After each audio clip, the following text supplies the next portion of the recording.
Welcome creative new activity. আবারও একটা নতুন ভিডিও নিয়ে চলে এসেছি, আর আবারও নিয়ে এসেছি কিছু টুকরো কাপড়। আজকে তোমাদের এই টুকরো কাপড়গুলোকে দিয়ে একটা ব্যাগ তৈরি করে দেখাবো। কিভাবে করছি সব কিছুই ডিটেলসে দেখাবো। দেখতেই পাচ্ছ কত টুকরো কাপড়, আর সেগুলোকে ব্যবহার করেই তৈরি করে নিব একটা সুন্দর ব্যাগ। তো এই টুকরো কাপড় থেকে সবচেয়ে বড় পিস যেটা আছে সেই পিসটা আমি নিয়ে নিয়েছি, আর সেখান থেকে বড় যে অংশটা আছে সেই অংশটাকে আমি কেটে নিব। আর এটা কাটার জন্য আমার এই যে ডিজাইনার যে একটা কাপড় ছিল টুকরো কাপড়, সেই টুকরো কাপড়ের লম্বা অনুযায়ী এটাকে কেটে নিলাম।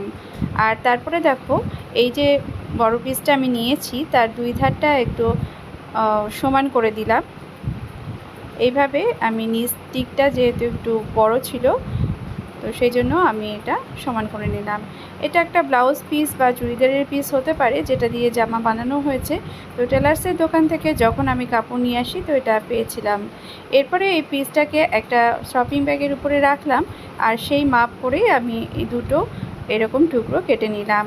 তারপরে দেখো, যে বড় টুকরোটা নিয়েছি তার সঙ্গে শপিং ব্যাগের যে টুকরোটা আমি কেটেছি মাপ করে সেটাকে অ্যাটাচ করে দিব। আর অন্য যে শপিং ব্যাগের টুকরোটা আছে সেই টুকরোটার উপরে এই যে স্টিচ করা যে কাপড়টা আছে সেই কাপড়টাকে এইভাবে রেখে দিলাম আর পিন করে নিলাম।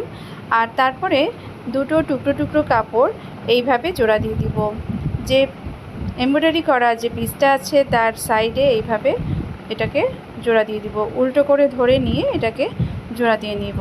তো এভাবেই আমি দুটো টুকরো কাপড়কে দুই ধারে জোড়া দিয়ে এটাকে অ্যাটাচ করে দিলাম। যেহেতু এই সেলাইটা একটু উঁচু হয়েছিল সেজন্য এটাকে বসানোর জন্য আবার উপর দিয়ে একটা সেলাই করে দিব। তো এইভাবেই আমি এটাকে রেডি করে নিচ্ছি। তো দেখলে তো কিভাবে টুকরো টুকরো কাপড়গুলোকে জয়েন করে আমি দুটো পিস রেডি করে নিলাম। তো দেখো, এমব্রয়ডারি পার্টটা আমি মাঝখানে রেখেছি, আর এরকমভাবে দুটো পার্টকে রেখে এবার চারিদিকে এটাকে জয়েন্ট করে নিব। অ্যাটাচ করার জন্য এটা প্রথমে আমাকে করে নিতে হবে। তো তোমাদেরকে দেখালাম যে কিভাবে ছোট ছোট টুকরো কাপড়গুলোকে ফেলে না দিয়ে এগুলোকে ব্যবহার করেও সুন্দর সুন্দর জিনিস রেডি করতে পারো। তো প্রথমে তো মেন কাজটা আমি করে নিলাম। এভাবে জোড়া দেওয়ার পরে যে বাকি যে কাপড়গুলো বেরিয়েছিল সেগুলোকে সুন্দরভাবে কেটে নিতে হবে। তো আমি এই কাজটা করে নিচ্ছি। এরপরে দেখো, আমাকে রেডি করে নিতে হবে লাইলিনের কাপড়, আর সেজন্য আমার কাছে ছিল টুকরো কিছু এইরকম প্লেন কাপড়।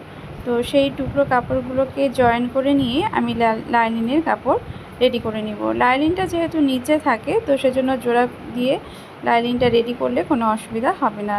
তো এইভাবে আমি মাপ দিয়ে নিচ্ছিলাম এই যে পার্টটার জন্য আমি লাইলিন নিব সেই পার্টটার উপরে। তারপরে দেখো, মাঝখানে এভাবে জয়েন করে নিয়ে এই লাইলিনটাকে রেডি করে নিলাম। ভেতরে একটা লাইলিনের কাপড় দিলে সেটা এই যে শপিং ব্যাগটাকেও ঢেকে নেওয়া যাবে। তো এভাবে আমি এটাকে জয়েন করে নিলাম। আর লাগিয়ে নিব পিন। সেলাই করার আগে পিন লাগিয়ে নিলে সুন্দরভাবে এটা সেলাই করা যায়, এদিক ওদিক সরে যায় না, নাহলে কিন্তু সেলাই করতে করতে হয়তো ছোটো বড়ো হয়ে যেতে পারে। তো এই জন্য আমি এই রকম অফিসের যে পিনগুলো থাকে সেই পিনগুলোই ব্যবহার করেছি। তারপরে এইগুলো অ্যাটাচ করে নিয়েছি। তো এভাবে আমার দুটো ধার রেডি হয়ে গেল। আমি এখানে ব্যাগ রেডি করব। যারা তোমরা আমার ভিডিও দেখো তারা জানোই আমি খুব সহজেই কিছু ব্যাগ রেডি করি। আজকে তোমাদেরকে এই ভিডিওটা দেখানোর মানে মেন কারণ হচ্ছে আমি কিভাবে এই যে টুকরো টুকরো কাপড়গুলোকে একসঙ্গে জয়েন করে ব্যবহার করছি। তো দেখো, এবার আমি ব্যাগটা শুরু করব কিভাবে বানাবো। আমি যেহেতু উপরে একটা চেন বানাবো, তো সেজন্য আমি উপরের এই কিছুটা অংশ মোটামুটি 2 ইঞ্চি মতো নিচে এইভাবে কেটে নিলাম। পুরোটাই কেটে নিতে হবে। তারপর এখানে একদম পুরো মাপ অনুযায়ী একটা চেন কেটে নিতে হবে। এই চেনটাকে আমি এখানে মাঝখানে অ্যাটাচ করে দিব। দুই দিকেই অ্যাটাচ করতে হবে। তো প্রথমে উল্টো দিকে ধরে নিয়ে এটা অ্যাটাচ করতে হবে। তো চেনটা কিভাবে ধরছি এটা একবার দেখো। চেনটাকে উল্টো করে ধরেছি, মেন যে ব্যাগের যে পার্টটা আছে সেটাকে সোজা করে ধরেছি, চেনটাকে উল্টো করে ধরেছি, আর যে পাইপিনের কাপড় একটা সরু করে নিয়েছি সেটাকে তার উপরে নিয়েছি। এইভাবে নিয়ে এটাকে সেলাই করে নিতে হবে। এখানে যে উপরের যে টুকরো কাপড়টা নিয়েছি লম্বা মতো, সরু লম্বা, তো সেই কাপড়টা কেন নিয়েছি সেটা তোমরা দেখো। এই দেখো, এটা যখন আমার সেলাই হয়ে গেল তখন এটা পাইপিনের মতো এটা সুন্দরভাবে অ্যাটাচ হয়ে যাবে। এরপরে এই যে দেখো, অন্য দিকটাও একই রকমভাবে আমি অ্যাটাচ করে নিব চেনটাকে। তো চেনটাকে এরকমভাবে খুলে নিয়ে আলাদা আলাদা সেলাই করতে পারো। যারা আমার আগের ভিডিও দেখেছো তারা নিশ্চয়ই জানো যে আমি কিভাবে চেন লাগাই, ব্যাগের চেন লাগাই। তো আর যারা নতুন দেখছো আজকে তারা একটু দেখে নাও যে এটাকে আমি সেলাই করে নিয়ে এই যে পাইপিংটা আছে সেই পাইপিংটাকে, এখানে যে টুকরো কাপড়টা নিলাম এটাকেই আমি পাইপিং বলছি। তো এই যে পাইপিংটাকে এইভাবে ধরে নিয়ে এরকমভাবে মুড়ে নিব। তাতে আমার যে সুতোগুলো বেরিয়ে থাকে, কাপড়ের যে সুতোগুলো বেরিয়ে থাকে সেটা সুন্দর মতো বসে যাবে। আর চেন যখন আমরা খুলবো তখন যে চেনের লকের সঙ্গে সেটা আটকে যাবে না। এই জন্য এই কাজটা করে নিলে খুব সুবিধা হয়। আর এই যে সেলাইয়ের যে কাপড়গুলো বেরিয়ে থাকবে সেটাও আর থাকবে না, দেখতে ভালো লাগবে। তো এভাবে তোমরা চেন লাগানোর ব্যাপারটা করে নিতে পারো। তো দেখো আমার এটা রেডি হয়ে গেল। এরপরে লাগাতে হবে লক। তো লক লাগানোর বড় ভিডিও আমার একটা আছে, তবুও যারা নতুন বন্ধু আছো তাদের জন্য অবশ্যই আর একবার দেখাচ্ছি। তো লক লাগানোর জন্য কিছুই না, যখন তোমরা চেন কিনবে তখন এই লকটা সেই চেনের সঙ্গে ম্যাচ করে কিনে নিবে। আর তারপরে খুব সহজেই কিন্তু এটা এইভাবে ধরে নিয়ে লাগিয়ে নিবে।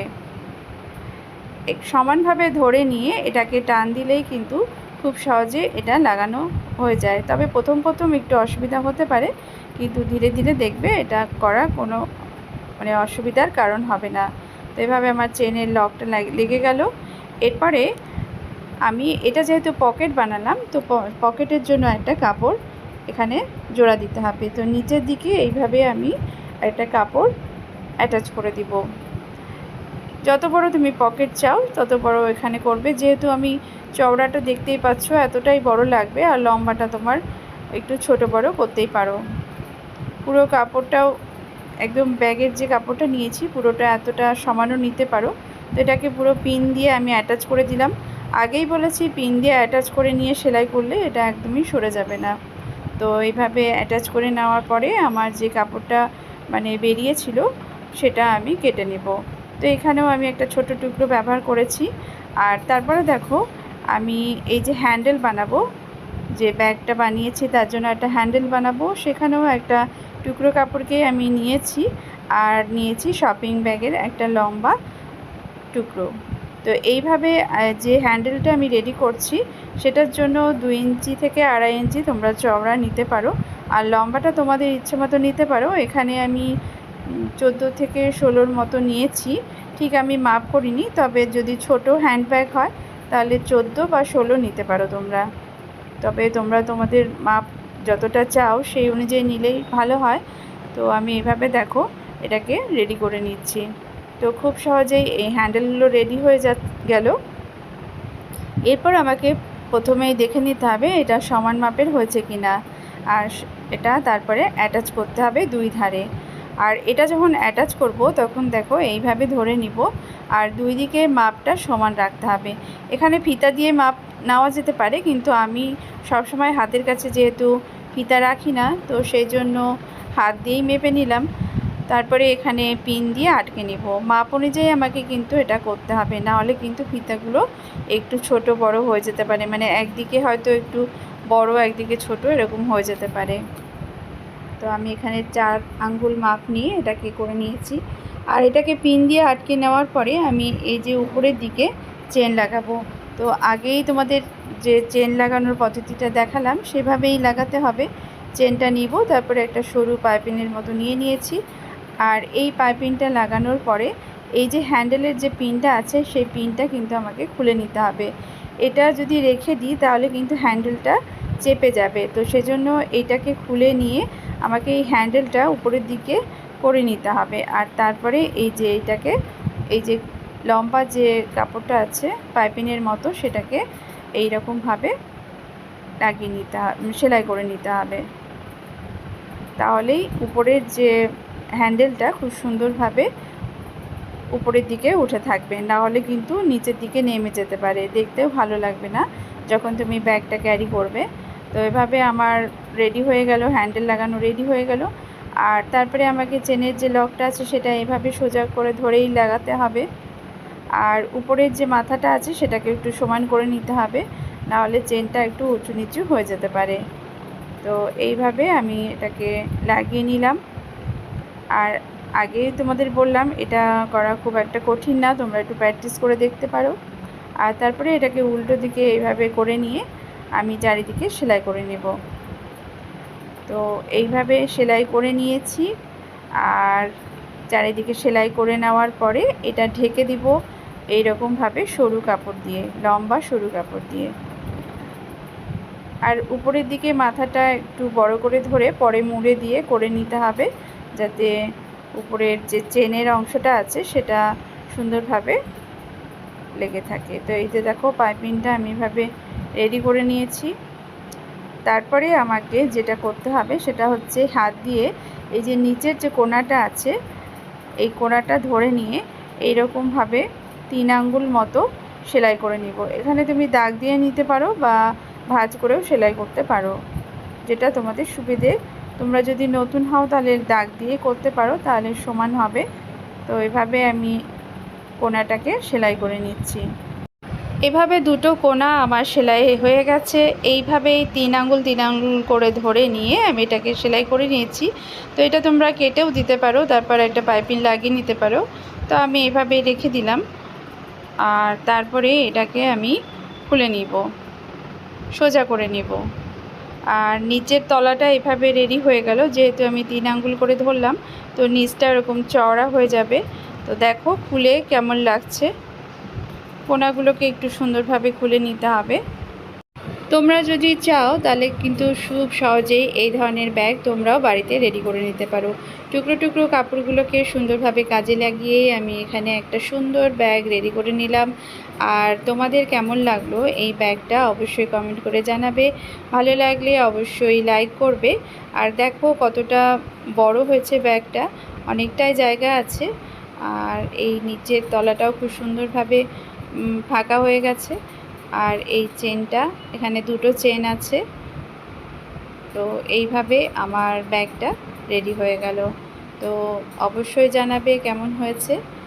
এগুলো টুকটাক বাইরে নিয়ে যেতে আমাদের খুব সুবিধা হয়, টুকটাক কাজে দেখলে এভাবেই আমরা খুব সুন্দরভাবে ছোট ছোট টুকরো কাপড়গুলোকে যদি ঠিকঠাকভাবে ব্যবহার করি তাহলে কিন্তু সুন্দর সুন্দর জিনিস রেডি করতে পারি। আগেও তোমাদেরকে এই ধরনের ভিডিও দেখিয়েছি কি কি ছোট ছোট টুকরো কাপড় দিয়ে আমি রেডি করেছি। আজকেও একটা ছোট্ট ব্যাগ রেডি করে দেখালাম। তো কেমন লাগলো অবশ্যই কমেন্ট করে জানাবে, ভালো লাগলে লাইক করবে।